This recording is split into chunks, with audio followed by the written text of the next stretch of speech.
Miss Shantell Roberts. She is a board member at Baltimore City, Maryland.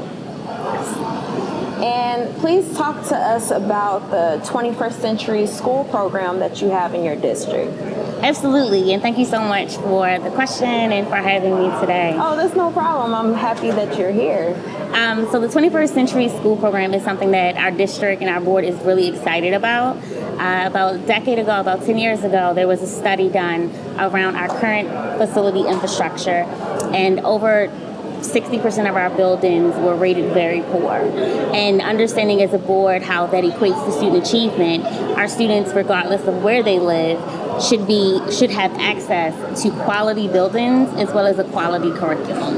Okay. And so in collaboration with the Baltimore City and the Maryland Stadium Authority, we issued a bond, and the three entities together, we have been able to create 23 of the 28 planned 21st century building implementation and rollout. And that's something we're really, really excited about. The buildings are beautiful. The students are really excited to go to school and see the new features. Something that we always want to highlight is that a part of some of the more antiquated buildings, our students aren't able to drink water. In the newer buildings, they have filtrated water systems, they have smart boards, they have updated playgrounds, multi-purpose spaces for community use. It's just a really well-rounded and beautiful process to see in the work and be a part of. Okay, nice.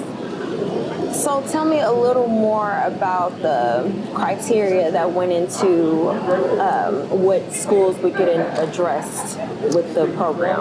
That's a great question. So every year, the system, we are a school choice system, which means that we have a myriad of curriculum options. So we have charter and traditional buildings. And the board does a portfolio review every year of the current state of our buildings, the current curriculums that are offered, and any type of vulnerabilities in providing a quality education to the roughly 78,000, where did I get that number from? 78,000 students that we serve. Something that we're not proud of, but we are actively attempting to address is the state of our buildings and where they line within some of our more disenfranchised communities. I believe that most of them, just being honest about it, Baltimore City is the originator of redlining. Right. And so understanding redlining and the redlining concept and what that did to a lot of Black and brown families, a lot of the more antiquated and quite honestly, poor buildings land in those same neighborhoods. And so we do use this equity lens of applying those funds, addressing and updating those buildings. But something that we're also very careful about is informing the public of, as we're opening new buildings, we're also required to close these more antiquated buildings that we're emotionally tied to, but it's almost like that old adage of, if you give us a little, we'll give you a lot. Right. And so that is where we do see some community discourse when we close buildings. Right. But it's not closing it to not offer the same quality education. Exactly. It's to give you something better in return. Yes. What was the moment you realized, or the district realized, you needed to update these buildings? Can you give us an example? I think something that comes to mind first is about 3 or 4 years ago, there was a major issue, scandal, if you will, around the inadequate heating system in some of our older facilities. Yes. When I say facilities, I mean school buildings that house kids. Yes. And so it is a public health issue. It's a moral issue. It's a issue, nonetheless, when you have students in buildings that don't have adequate heating systems. And not only did that make city news and statewide news, it made national news because it's not fair. And so understanding the root cause of how that building or how buildings like that exist, it essentially goes back to funding and inadequate funding around facility maintenance and capital improvements. And those aren't things that are just they don't happen overnight, right. but we see how it's perpetuated, and we end up with the end result of having students in classrooms with codes, and that's never okay. Right. Well, I commend you and your district for identifying that there is a need for well-built infrastructure and services for the kids to just be in a classroom that affects the state of mind as they are learning. How has the students' academic level improved? I know it's only been a couple of years since you've updated your facilities, but how's the data showing that this is working? That's a really great question, and that's something that the board is also monitoring. There is so much capital investment going into these newer structures, these newer school buildings, and while the emotional attachment of seeing this eruption of this new facility, the wider question, the larger, more broad question is, does it equate better student outcomes? And the answer is always yes. The opportunity to erupt a new building in a historically disenfranchised neighborhood shows not only the community that we care about your children, but it shows the students we care about you. Right. And they are entering a building where they feel that they're wanted, that they feel that they matter. Yes. And not only that, we're able to offer warm wraparound services. So some of our buildings have full clinics. Some of our buildings have community partners where we're able to bring in other resources from other people that do things great. We're able to kind of to procure resources from other people that doesn't take away from our operating budget, but it brings in community because it takes a village to raise a child. Right. And so in seeing that we address a full student, the whole student, and their family in most cases, we're able to see major gains in student achievement. Okay, that's great. Tell us about your R3 program and the rollout that went behind setting this program in place. Absolutely. So R3 is something really neat for the system. Okay. R3 represents Reconnect, Restore, and Reimagine. Okay. And so understanding for the last 18, 19 months, our students have been home. They've been participating in remote distance learning. They've been, in some ways, really disjointed in this what are we doing around education climate. Right. The pandemic came, it was the biggest educational disruption in history. Right. And so something that the system was very conscientious about was how do we get community involved with how we reacclimate students to what education and what school looks like, and how do we do it in a really meaningful way. And so that was the creation of the Reconnect, Restore, and Reimagine. So Reconnect, how are we engaging with community? How are we using community voice in a really authentic, transparent way to help frame decisions? Restore, how are we keeping our students abreast of, okay, this is what education is, or, this is how, for some students, my son, I have an 8-year-old. Okay. Before COVID, he was, March 2020, he was in his third quarter of first grade. Okay. He just went back to school in September. He's in the third grade. So what skills may have been lost in that process that we are still maintaining you on your developmental milestones? Well, that you're still meeting your developmental milestones, or that you are able to keep up with the appropriate coursework. Right. Reimagine. What does school look like moving forward? We just had school virtual exclusively, majority, for 18 months. Right. So how can we take the lessons learned during that process to build a different reality of how school is? Right. One of the things that we did see that came out of this, there were a number of students that did exceedingly well in the remote learning environment. So as a result, there is a virtual academy for about 2,000 of our students. Okay. And so they're able to, they showed actual success in the virtual climate, and that was one of the criterion for being admitted into this citywide virtual academy. Okay.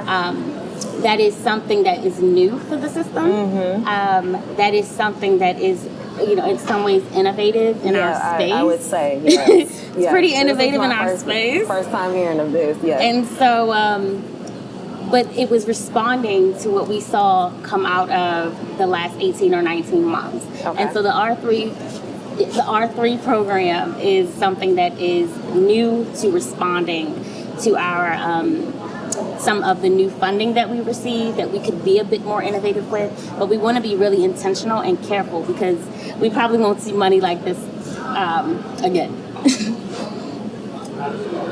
Let's talk about the board's strategic plan in your district. Okay, so the strategic plan is something that the board is really excited about. Okay. We have a 10-member board, one of which is a student in our system. This year we have a junior at one of our high schools. Okay. As a part of the process, we hired a third-party consultant. We did community engagement. We engage with community as well as individual board members to be responsive to community matters and priorities and to really think about where we want to see our system going. Now, while this did happen pre-COVID, there are some running constants that we do want to see with some variability to addressing what may have happened over the pandemic remote learning experience. Okay. But one thing that we still hold very much true is around student achievement. Okay. And so what we are conscientiously doing now is using some of that qualitative and quantitative information that we've learned over the COVID experience to, in some ways, adjust our strategic plan to be responsive and to show students and families that we're not so rigid that we don't understand that we all just went through a global pandemic together, but to be more inclusive around mental health services, to be more inclusive with ensuring health and wellness and customer service. Let's just be kind to each other. Yes. We all went through this same thing. Let's choose civility. Yes. And so there are some ways that I think we can forget that at times that it's a business, but it's a business around students. Okay. And we are in a lot of ways raising the next generation of our workforce. Right. And so how are we choosing to apply soft skills in a number of ways, and one of which is how are we mirroring it for our youth? How are we creating these diverse experiences for them? How are we actually looking at internal processes to ensure that we have student achievement as an end goal and we're maximizing our use of our limited resources? How are we ensuring that public education does stay at the forefront of most people's brains around, this is a actual school system that we're raising 78,000 children. Right. And so, Baltimore City, sometimes we get a lot of bad press around a myriad of things. And sometimes we see young people that don't make great decisions. Right. And I always like to remind my board, we had them first. We had them first in the world of education, whether it was daycare, if it was kindergarten, if it was 12th grade, they're ours. Right. And so we have to ensure that every loophole where we could have lost them is plugged. Right. And so that is what we have been working towards with our strategic plan. Okay, great. You mentioned student achievement a lot when you explained that. Can you please paint the picture of what student achievement looks like for you, in your school district? Like what qualities or traits or just numbers do you need to see to know that this is working? That we're making gains. Yeah. So I think about that in a number of different ways. One of which, I'm from Baltimore City, born and raised. I attended Baltimore City Public Schools. I currently have a third grader in the system, attends one of our schools, one of our 21st century buildings. Being a native of Baltimore, I have friends, families, everything, cousins, play cousins that are all in our building. So I'm getting so much qualitative information on a daily basis about their experiences. And so it's oftentimes really challenging to hear the variability between class to class, building to building, school to school. Yes. Family to family, neighborhood to neighborhood. Right. And what I don't understand a lot of times is around how from zip code to zip code, different families can have different experiences when we're defining student achievement as a board, as seeing our students being capable of being competitive on not only a citywide or a statewide, but a national level, global level. Right. And what that means is that they can graduate and they can make a livable wage in what they're good at. Okay. If they should choose to do a college preparatory program, they can. If they should choose to do a CTE program, they can. Right. And that they're able to sustain themselves after graduation. So when we think about student achievement, it's not just around these standardized tests, because subjectively, as controversial as they are, Right.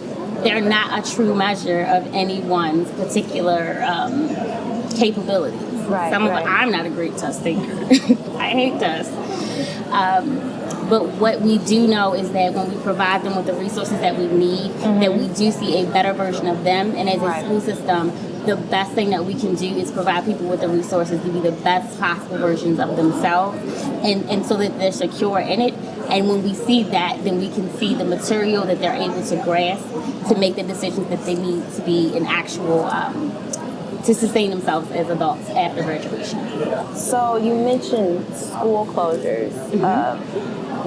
How was that, the whole overall process with the community, getting them on board to be accepting and on board and encouraging about updating their facilities? Because sometimes school closures happen and it's the ones that your community is holding tight to. It has history. It has, remnants of what Baltimore City is, Yeah. It's hard to let go. So how was that process? How did you get the community on board with this?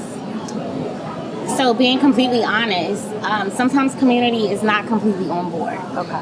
Sometimes they're not completely on board. What I will say is that I believe that the staff, they most times do a really good job at doing community engagement. Okay. When I say most times, I don't think there's ever truly a perfect process. Right. I don't think there's ever truly enough public community engagement sessions or enough literature that's been distributed or enough tweets that have been tweeted. Yes. But are there conscientious attempts by the system to get community voice, to educate around the who, what, when, where's, and why's? Absolutely. I do think it's also more emotional a lot of times because buildings have been in community for a number of decades, centuries maybe.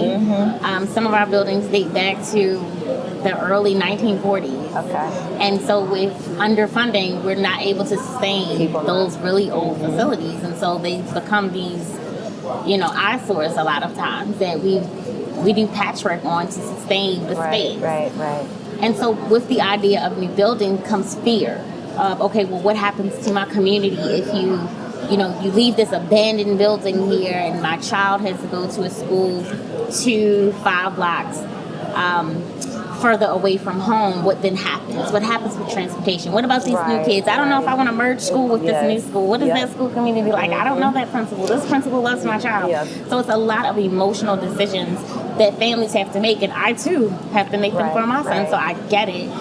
And so it's the responsibility of the system and as the board and as a board member to inform the community of why this decision is a better opportunity for your child.